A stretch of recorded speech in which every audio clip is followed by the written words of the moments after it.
Dans cette vidéo, je vais vous expliquer la différence entre la concentration massique et la concentration en quantité de matière.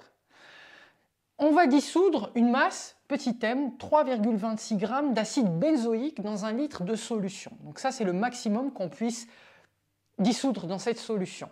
Et l'objectif, c'est de calculer la concentration molaire de cet acide dans la solution avec, pour seule information, pour seule donnée en plus de la masse ici qu'on a de 3,26, on a également la masse molaire moléculaire qui est de 122 g par mol, qui est la masse d'une molécule de benzoïque.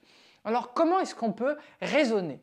Très simple les amis, qu'est-ce que ça signifie qu'on a la possibilité de dissoudre au maximum petit m égale à 3,26 g d'acide benzoïque? Eh bien c'est très simple, ça signifie en fait en réalité que la solution, avant qu'elle ne soit saturée, on peut lui rajouter au maximum une masse petit m, donc de 3,26 g d'acide benzoïque, d'accord? Donc en fait, en gros, la concentration massique d'acide benzoïque, souvenez-vous de la définition de ce qu'on appelle la concentration massique. La concentration massique, c'est quoi? Eh bien, c'est la masse de l'espèce chimique qu'on fait dissoudre sur le volume total de la solution. Donc c'est petit m divisé par V. Attention, la masse ici, je rappelle encore une fois que c'est en grammes. Elle correspond à la masse de ce qu'on fait dissoudre et le volume, c'est le volume de la solution. À ne pas confondre avec la masse volumique. La masse volumique d'une espèce, c'est sa masse sur son volume intrinsèque. Ici, c'est différent. C'est la masse de ce qu'on fait dissoudre sur le volume de la solution. Donc ça, c'est la masse, c'est la concentration massique. Maintenant, comment passer de la concentration massique à la concentration en quantité de matière? La concentration en quantité de matière, ça n'est pas la masse de ce qu'on fait dissoudre par rapport au volume, mais c'est la quantité de matière de ce qu'on fait dissoudre par rapport au volume. Donc, si vous voulez, la concentration molaire, c'est petit n divisé par V. Ça n'est pas m sur V, c'est petit n sur V. Donc ici, le volume est en litres.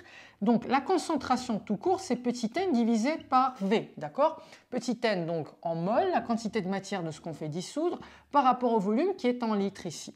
Très bien.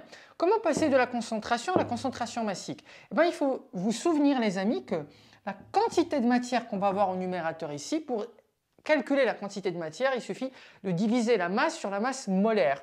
Donc petit n qu'on a ici, c'est petit m divisé par grand M, le tout divisé par V. Très bien. Donc on a petit m divisé par grand M, le tout divisé par V. Donc le 1 sur m ici, je peux le sortir à l'extérieur de la fraction. Donc ça me donne 1 sur m multiplié par petit m divisé par V. D'accord? On peut extraire le 1 sur m de la fraction, il nous reste petit m sur V. Et petit m sur V qu'on a ici, c'est la masse de ce qu'on fait dissoudre par rapport au volume de la solution qui correspond à la concentration massique. Donc, conclusion, la concentration en quantité de matière finalement, c'est égal à la concentration massique divisée par la masse molaire. Donc ici, concentration massique sur la masse molaire moléculaire.